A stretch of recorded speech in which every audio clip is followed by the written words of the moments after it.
a llegar a estos extremos con los que amanecimos en esta mañana, ya lo vuelve tan, ya no tengo ni las palabras porque realmente horroriza, ¿no? Lo que le está sucediendo a la seguridad de nuestro país. Y como bien lo decía Carlitos, el tema es que lo estamos normalizando. Ya nos parece que como si está ligado a una banda, ya no importa. O sea, ya no tendríamos por qué preocuparnos, pero no es así. Porque eso solo significa que se está permitiendo que se hagan estos crímenes sin ningún tipo de juzgamiento, ahí quedan en impunidad.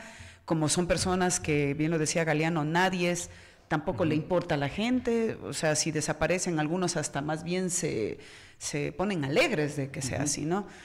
Pero nosotros sabemos muy bien, y como bancada de Revolución Ciudadana conocemos muy bien, que el problema viene de mucho más atrás y de fondo sobre todo, y que responde directamente a la falta de políticas sociales dentro del Estado. Permítame, por favor, estimada doctora, una comunicación a la persona que está en el 725-400. Buenas tardes. Karenita, buenas tardes. Doctor Chalaco, muy buenas tardes. Y a su invitada, vea, desgraciadamente estamos aquí en Loja sin autoridades de ningún tipo de autoridades. Vea, no hay quien informe si la vía a Vilcabamba hay paso o no hay paso. No hay paso, le informo. No hay paso. Las autoridades competentes no hay quien informe, digan si hay paso o no hay paso, van a abrir a tal hora, nada. Ahí dejan el abandono, estamos completamente abandonados en este territorio. Muchas gracias. Muchas gracias. Sí, al inicio, cuando siempre tratamos estos temas locales, obviamente no pudimos hoy porque teníamos esa entrevista con el artista, pero hubo complicaciones de anoche en la parte de Nangora, y no hay paso hasta el momento porque están todavía en trabajos de limpieza. Aparte, es un poco peligroso porque las piedras se siguen bajando, entonces hay que tener bastante cuidado. Es verdad que a nosotros nos ha tocado preguntar a otras personas que habitan allá, porque de parte de la autoridad lamentablemente no hay información, al menos con nosotros, ¿no? Al menos con nosotros, no sé si con otros medios, pero con nosotros absolutamente nada. Más bien, sí, la información que tenemos es gracias a los reporteros que nos escuchan todos los días, a la gente que está allá, que vive allá. Gracias a ellos es que nosotros tenemos esa información. Sí, es muy complejo la situación. Y bueno, pues para volver a entrar justamente en el tema, o sea, yo creo que es el momento de que empecemos a pensar en estrategias reales. Es el momento de unificarnos, porque hay una tragedia geopolítica que yo la quiero también sumar a esto, y a mí me parece que depende de las respuestas nuestras, ¿no? Ahora mismo, el anuncio que hizo ayer el presidente norteamericano Donald Trump de este tema arancelario, es como que movió y alborotó a todo el mundo, ¿no? Pero la diferencia de respuestas es la que quizás a nosotros nos llama la atención. A mí me llama la atención, por ejemplo, que la respuesta del Asia fue muy positiva. Ellos se unieron, ¿no? Se unieron tres grandes naciones: Japón, la China y Corea del Sur, y dicen, bueno, tranquilos, vamos a enfrentar este problema.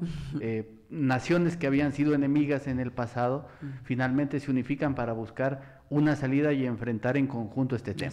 Lamentablemente en la región no vemos esas respuestas, ¿no? Todo es como que cada quien vive en su isla, y lo propio sucede respecto de otros temas, ¿no? Y nos preocupa porque finalmente yo veo que hay quizás una estrategia equivocada en decir, vamos a esperar de Norteamérica soluciones, cuando en realidad nos llega quizás esta puñalada rastrera que es el tema en el plano económico, pero que finalmente habrá que enfrentarlo, ¿no? Ojalá en unidad de acto en la región sudamericana. Claro que sí, Carlos. Justamente cuando íbamos a hablar hace un momento del tema de estrategias, y hay que entender que esto tiene diferentes aristas que hay que abordarlas. Partamos de la política social. 250,000 niños y adolescentes quedan fuera del sistema educativo. Todos los niños y adolescentes que quedan fuera del sistema educativo son víctimas fáciles de la delincuencia. Si nosotros no atendemos y no les damos, por ejemplo, lo que se les quitó, que fue el desayuno escolar, los libros, los uniformes, y encima ni siquiera tienen cupos para ingresar, porque fue otro tanto fue expulsado porque ya no puede, ya no hay un abastecimiento, las infraestructuras escolares están abandonadas, no sirven, los estudiantes cada vez ven menos posibilidades de poder encontrar en la educación, en la innovación, una forma de vivir. Y tenemos del otro lado a un narcotráfico que está permeado hasta todas las células más pequeñitas de la sociedad, en donde les dan una forma mucho más fácil de vivir, y de esa forma de vivir es muy difícil regresar. Entonces, primero necesitamos atender entonces a las políticas más básicas del Estado, las más básicas que nos aseguran que nuestros niños y adolescentes pueden tener un acceso a la educación y darles una alternativa que no los vuelva unas víctimas fáciles de la delincuencia. Las infraestructuras de deporte son otras, cultura, son todas las actividades que tienen en las que involucrarse los diferentes estudiantes. Y ahí, Eso por es lo ejemplo, primero. yo le voy a poner nada más un tema rapidísimo. Hoy nos acaban de hacer una denuncia fuerte, grave respecto del deporte, ¿no? Porque para los jóvenes el no caer en los vicios es estar en el deporte. Y hoy nos han hecho una denuncia fuerte en contra de la Federación Deportiva Provincial de Loja. Por ejemplo, hay una seleccionada que no podrá ir a participar, entiendo que es de la disciplina de karate, infraestructura absolutamente inadecuada, el tema de la obligación de los pagos, usted sabe que hay serios problemas en diferentes disciplinas, pero por ejemplo, hoy una deportista nacional de Loja no podrá ir a participar porque básicamente no ha pagado $40 que tiene, que es un pago anual.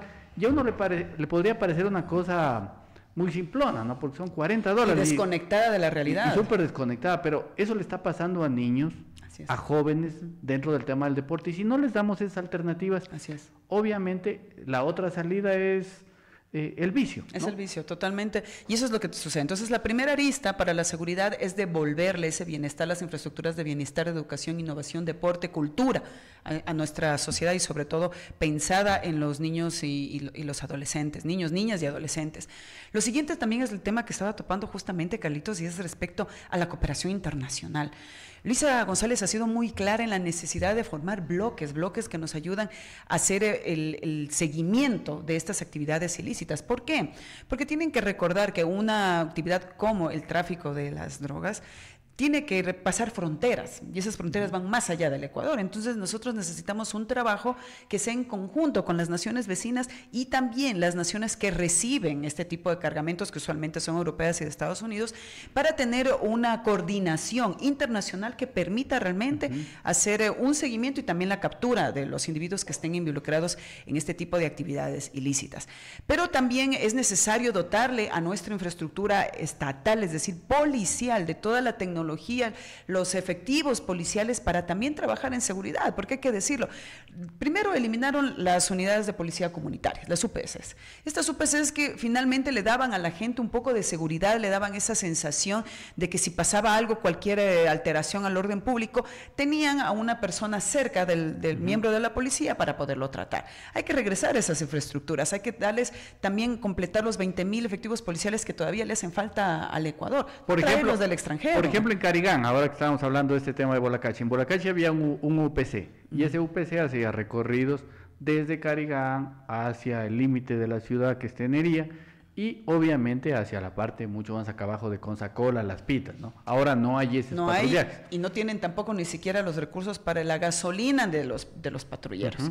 Entonces, esos son los recursos tan básicos que Luisa González los tiene ahí contemplados, porque no son no son los únicos, pero tampoco son tan difíciles de imaginar, sino que simplemente significa que tenemos que fortalecer al Estado, darle los recursos necesarios que les permitan dar los servicios más elementales a la población. Pero luego también necesitamos tecnología, y aquí el lunes pasado nos estuvo visitando nuestro candidato a vicepresidente, Diego Borja, y él justamente hablaba y se iba muy asombrado de Loja, cómo aquí se desarrolla tanta tecnología que puede estar dirigida hacia seguridad. Seguridad que no solo tiene que ver con los temas ciudadanos, sino también para temas financieros, los oleoductos, las vías de transporte de agua, todo eso se puede arreglar con tecnología que ayuda directamente hacia las estructuras policiales. El ECU 911 también está completamente destrozado.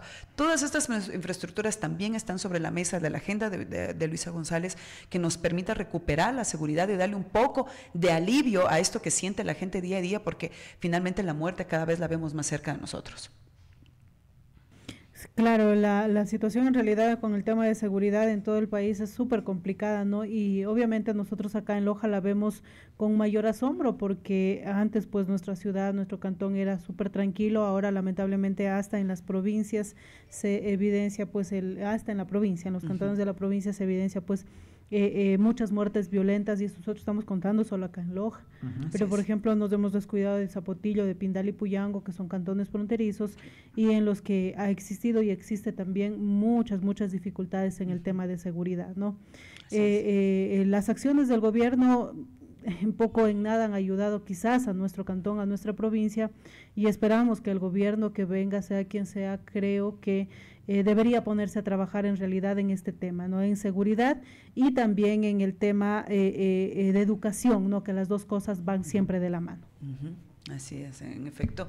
Cuando hablábamos justamente de los planes que tiene Luisa González, y ella lo analiza al tema de seguridad de una forma holística, porque no puede ser visto como una simple acción que tiene que ver con la policía, no. Como les decía, tiene que ver desde la recuperación de las infraestructuras estatales que aseguren a niños y niñas y adolescentes una forma de entretenimiento y de innovación también, de educación e innovación, en donde puedan ocupar su tiempo y no sean víctimas fáciles de la delincuencia, que es lo que mencionábamos. Pero también entender los convenios internacionales que no pueden estar dejados a un lado. Se tiene que trabajar cooperativamente con las naciones vecinas y también con las naciones que combaten duramente el narcotráfico. Ahí me parece que precisamente hay que ponerle mucho mayor cuidado, ¿no? Porque acá estamos hablando a veces de contenedores contaminados en Rosas, en Camarón. En Camarón y en Banano, quizás porque son productos que deben pasar rápido los controles, ¿no? Y por eso es que están ubicados precisamente en Camarón y en Banano. Pero ese problema de los contenedores contaminados ha hecho que, por ejemplo, en Singapur, en Corea, en Tailandia, ¿no es cierto?, en Taiwán, en la China, prácticamente tengamos una pésima imagen a nivel internacional. Si usted revisa las cifras de comercio exterior, pese a que ya en el gobierno de Guillermo Lasso se firmó el Tratado de Libre Comercio con todo este mercado asiático, no hemos incrementado. ¿Por qué? Porque básicamente tenemos ahora mismo una pésima reputación a nivel internacional, y son temas que se deben ir resolviendo con cosas tan simples como, por ejemplo, rehabilitar en todos los puertos el tema de este escáner de rayos X, que no es una tecnología del otro mundo. Y que lo dañaron, una cosa, y que se dañó convenientemente. Y que se dañó convenientemente, ¿no? Y que ese tipo de cosas hay que ir a rehabilitar. Solo permítame, por favor, una comunicación al celular. Buenas tardes. Muy buenas tardes, estimado Carlos, Karina. Quería hacerle una pregunta a su invitada correísta, que dice que van a gastar mucho dinero en la implementación de la policía. Quisiera saber de dónde van a sacar el dinero, ya que hay que recordarle que cuando Rafael Correa tomó el mando del gobierno en el 2017, teníamos 4.600 millones de dólares de ahorro. La deuda externa era de 10.000 millones, pero teníamos 14.600 millones en los ahorros del fondo del Freiret. Ahora tenemos una deuda que el señor Correa nos dejó después de recibir 4.600 millones de dólares de ahorro, de más de 70.000 millones. Dice muy bonitas cosas, pero ¿de dónde van a sacar la plata? Porque ellos ya gobernaron en las vacas gordas, ahora no estamos en las vacas flacas. Ahí necesitamos autoridad. Y otra cosa, gracias, por decirle amigo. del candidato Diego Borja, que está involucrado en la compra de los taladros que usted sabe, Carlos, Gracias, amigo. valen Muchas 1,5 millones de dólares Sí. y los alquilan en 10,5 millones. Gracias, Eso no amigo, va. gracias. Perdone, pero hay otra persona en la línea y el tiempo es súper corto, tenemos que pasar luego a otra entrevista, ¿no? Las personas que llaman, por favor, les rogamos de la manera más sencilla puntuales. posible para poder avanzar con todas las llamadas y leer algunos mensajes que también se nos están quedando. Buenas tardes, la persona que está en el 725-400. Hola, Karina, hola, estimado Carlos, hola a la señora asambleísta. Yo le quiero contar al señor, ¿sabe dónde vamos a sacar ese dinero? De los bonos que está regalando para hacer comparatijo de ofertas en campaña. De ahí vamos a sacar los bonos para poder tener seguridad. Y Carlitos, póngale nombre y apellido. Son contenedores de Novoa Trading, con nombre y apellido, contenedores de Novoa Trading. Un saludo a la estimada asambleísta. Sí, yo creo que no son solo de Novoa. O sea, a mí me preocupa, realmente yo pienso en función de país, ¿no? Y yo sí creo que, porque conozco a muchos productores bananeros que le están pasando mal, conozco a muchos productores camaroneros que le están pasando mal, porque el hecho de que usted envíe 10 contenedores de camarón, por ejemplo, y que le salga contaminado, significa que ha perdido un montón de dinero que no lo va a recuperar. O sea, no nos ponemos a pensar en las plazas de trabajo que se pierden, en ese productor que ya no va a recibir, porque generalmente cuando son estos commodities, usted básicamente hace un contrato, ¿no es cierto?, donde le pagan el 30% de anticipo, pero el 70% ya no llega. Y esas son pérdidas para todo, pérdidas de empleos, pérdidas de industrias, que no las hemos ido dimensionando en esta lucha política que a veces hay en el país. Así es, me gustaría primero contestarle al primer ciudadano que intervino, y es importante decirle a la ciudadanía en general que es completamente falso lo que dice el ciudadano. Cuando llegó Rafael Correa al poder, Él llegó con un país netamente endeudado y fue reduciendo esa deuda a raíz de una inversión que le hizo al Estado y que le dio la seguridad a los inversionistas internacionales para que vinieran a poner sus capitales acá. Paulatinamente fueron reduciendo la deuda y aumentando el Producto Interno Bruto, y eso fue la gran diferencia. Y cuando ya se fue, cuando ya dejó las arcas del Estado, las dejó tan llenas que las personas empezaron a malgastar realmente este dinero. Así que yo sí le invito al ciudadano y a la ciudadanía que ni siquiera se fije en los reportes que podrían decir son reportes correístas, sino que se meta a la página del Banco Central del Ecuador y revise cuál ha sido la deuda histórica y en cuánto estuvo la deuda durante el tiempo de Rafael Correa. Y además de esto, también es importante decirle al ciudadano cuando pregunta de dónde va a sacar la plata. Yo le voy a decir una cosa: durante el debate presidencial, Daniel Noboa dejó claro una cosa muy particular, que él no iba a cobrar los impuestos a su familia, que son 98 millones de dólares. Lo que sí tiene Luisa González, y le puedo decir de dónde va a sacar ese dinero, lo va a sacar justamente de la tributación. Tributación que tiene que hacerse cargo todas las personas, todos los ciudadanos somos sujetos de tributación. Yo tributo todo el tiempo, ustedes también tributan, y eso es lo que debería revertirse en todas las obras. ¿Sabe cuál es la diferencia y por qué usted no lo ve? No es porque estamos en austeridad, sino porque se está destinando todo ese dinero, como bien lo dijo el siguiente ciudadano, en dar bonos, en hacer demagogia y utilizar los recursos del Estado para hacer campaña electoral, haciendo de Carondelet y de toda la infraestructura estatal una central de campaña de ADN. Eso es lo que debería alarmarle al ciudadano y lo que debería alarmarle a la ciudadanía. No se preocupe por lo que dice que ha habido problemas de robo y esto. Mejor preocúpese lo que está sucediendo con una denuncia que está puesta ahí respecto a Noboa Trading. Es verdad, puede ser que hay otros sectores del Estado, otros sectores de la exportación, en donde también hay estos problemas de contenedores contaminados con droga, pero lo que sí sabemos ahora y que son las indagaciones que se están realizando es que están relacionadas directamente con Noboa Trading, que ya se le confirmó en Panamá, donde uno de los hermanos de Daniel Noboa figura como uno de los dueños. Eso es lo que la ciudadanía realmente tendría que preocuparse y estar dialogando. Permítanos, por favor, una comunicación. 2725-400, adelante. Buenas tardes a usted, ya entrevistada. La señora dice que no hubo, el gobierno de Correa tuvo los bonos del FEIREP que le dejaron los gobiernos anteriores, y él también tuvo bonanza petrolera, y encima cuando se le acabó todo eso, se acabó los fondos de cesantía del magisterio. Imagínese, y ella habla de la seguridad, sí, los mismos fueron quienes desmantelaron a la Policía Nacional. Ya, muchas gracias, amigo, le voy a cortar porque de verdad, o sea, estamos diciendo, sean puntuales, si tienen que hacer preguntas, háganlas, no transmitan falsas noticias porque es completamente falso lo que dice el señor. Permítame, solo pasamos otra llamada, lo que sí le vamos a rogar al amigo de que no nos haga videollamada, porque si no, pero bueno, vamos a la comunicación en el celular. Buenas tardes. Muy buenas tardes, niña Karina, a su compañero de micrófono. Una pregunta a la señora asambleísta. Yo no sé por qué se prestan al servicio de una pandilla que estuvo gobernando el país. Yo le hago una pregunta, hasta ahí nomás le voy a decir. Yo le hago una pregunta. Ustedes sí van a tratar de recuperar el dinero que se llevaron todos los prófugos que estuvieron gobernando los 14 años o 15 años. ¿Van a recuperar ese dinero? Muchas gracias. Gracias a usted por su comunicación. Había otra persona que estaba llamando, mil disculpas, no podemos contestarle porque obviamente se está ocupando el celular, estaba en WhatsApp, llamada en WhatsApp y él estaba llamando al teléfono normal, así que mil disculpas, pero vamos con la otra comunicación al convencional. Buenas tardes. Muy buenas tardes. Específico con una pregunta que incluso se hizo en el debate presidencial. Claro, ella desde el cuerpo legislativo estará en la facultad de poder saber si es que reconoce o no reconoce el gobierno del señor Nicolás Maduro en Venezuela. Específicamente esto, y de esta respuesta dependerá incluso la posición de que si es que se da el voto por tal o cual partido político. Muchas gracias, buenas tardes. Muchas gracias. Gracias, solo permítame por favor la última comunicación que tenemos ya acá en el celular. Buenas tardes. Le damos el paso y se retira. Vamos a cortar las llamadas porque en verdad es muy poco el tiempo y no es como dice el amigo acá de que es un programa con pauta correísta. La doctora Verónica Íñiguez no nos ha pagado nunca por lo que intentamos, ha estado aquí porque él tuvo la asambleísta alterna de Jorge Guevara y hemos conversado con tranquilidad. Lo que pasa es que intentamos acá con Karina tratar de llevar a un diálogo sereno, porque a mí me parece muy bonito lo que pasó en el Asia, ¿no? Y por eso pongo el ejemplo para que nos veamos en lo que hacen las naciones que progresan.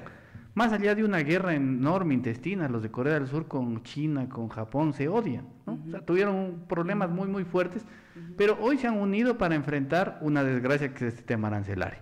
Ojalá acá también tengamos, y es el llamado que hemos venido haciendo, la inteligencia de gane quien gane, unificarnos, no tener esta pelea ejecutivo con la asamblea, y tratar de avanzar, porque a uno le da sana envidia ver cómo en Perú, más allá de sus problemas, sigue progresando. Le da sana envidia, por ejemplo, de hoy Colombia, no voy a hablar de nombres ni nada, pero Colombia hoy ya ha trazado una estrategia respecto de este tema, y ya me parece que debemos ir caminando en esa línea, o sea, en el tema de, hombre, bajémosle un poquito al tema de esta confrontación, y vamos buscando ideas para salir de este grave problema que ahora tenemos. Estoy súper de acuerdo, Carlos, con lo que acaba de mencionar, porque primero, y eso es como respuesta a los ciudadanos, porque veo detrás de sus intervenciones no unos aportes realmente fundamentados, sino algo que se escucha en cualquier conversación.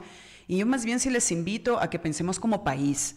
Yo les invito a que veamos lo que nosotros estamos atravesando, que una ciudad como Loja, que es la ciudad todavía más segura del país, porque sigue siendo, pese a todo lo que nosotros tenemos, ya está contaminada por estas muertes violentas. Como bien decía Carlos, 20 muertes ya en lo que va del año, no tenemos ninguna presencia del Estado, no tenemos realmente ningún tipo de ayuda, si se quiere decir, porque el Estado no tiene que ayudar, sino tiene que dar los servicios, es su deber, pero no tenemos esa presencia. Vemos cómo la gente se ve abatida por una temporada invernal que no está siendo atendida, muchos damnificados, y a esto se suman muertes violentas. Entonces yo sí les invito más bien a ustedes como ciudadanía que pensemos en el país que queremos y en lo que queremos demandar a nuestros gobernantes.